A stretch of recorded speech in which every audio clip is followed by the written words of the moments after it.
पिताजी, हमारे गांव का ऐसा हाल क्यों है? गांव के सभी लोग दुखी और परेशान नजर आ रहे हैं। आखिर बात क्या है? रानी बेटा, इस गांव में गरीब किसान की यही किस्मत है। जमींदार ठाकुर सिंह जैसे लोग हमारी गरीबी का फायदा उठाते हैं। मेहनत हम करते हैं और उसका फायदा जमींदार ठाकुर सिंह जैसे लोग खा जाते हैं। हमारे पास ना अपनी जमीन है और ना अधिकार। हम गरीब किसान बस मेहनत करते हैं और भूखे रहते हैं। किसानों की ऐसी दयनीय स्थिति को सुनकर रानी बहुत दुखी हो जाती है। पिताजी, आप चिंता मत कीजिए। अब मैं आ गई हूँ और ये अन्याय अब और नहीं चलेगा। आज से मैं आपके साथ खेतों में काम करूंगी और उस लालची जमींदार को उसी की शर्तों में बांध दूंगी।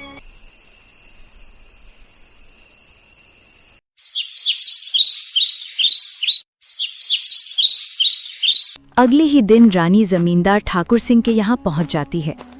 अरे रानी, तुम यहाँ? कहो क्या बात है? मुझे ठेके पर कुछ जमीन चाहिए।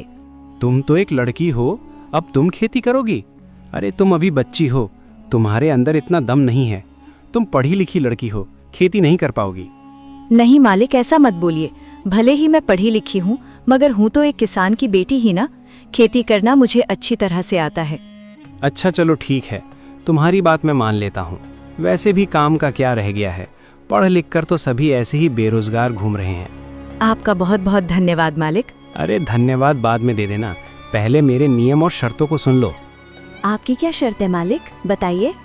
जमींदार ठाकुर सिंह, ये तो बच्ची है।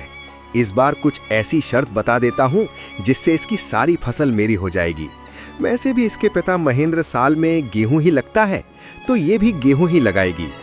अच्छा रानी सुनो, तुम जो भी फसल लगाओगी उसका आधा हिस्सा मैं रखूंगा और आधा हिस्सा तुम रखोगी, लेकिन ऊपर का हिस्सा मैं रखूंगा और नीचे का हिस्सा तुम रखोगी। अगर तुम्हें मेरी ये शर्त मंजूर है तो बोलो। ठीक है मालिक, मुझे आपकी शर्त मंजूर है, ऐसा ही होगा। अगले दिन से रानी अपने पिता के साथ खेतों पर काम करना शुरू कर देती है। रानी ने इस बार धान के बजाय प्याज की फसल लगाई और कुछ महीने बाद फसल तैयार हो गई। प्याज की फसल इस बार बहुत अच्छी हुई थी। अब रानी और उसके पिता दोनों खेत से प्याज की फसल निकालने लग जाते हैं। फसल की खबर मिलते ही जमींदार ठाकुर सिंह रानी के पास आता है। अरे रानी, शर्त तो याद है ना तुम्हें? हाँ हाँ मालिक, मुझे सब कुछ याद है।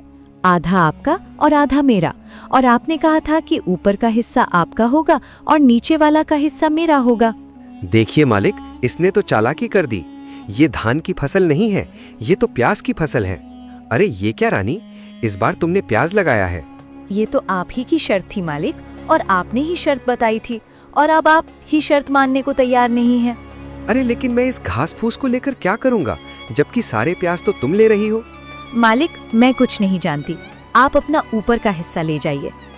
इस तरह अपनी चालाकी दिखाते हुए लाली ने बेईमान जमींदार को मुंह तोड़ जवाब दिया और सभी प्याज लेकर घर आ गई और घास फूस जमींदार के हिस्से छोड़ आई।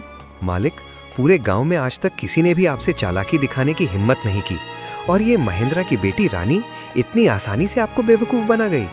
अरे ये महेंद्रा की बेटी मुझे क्या बेवकूफ बनाएगी, आने दो।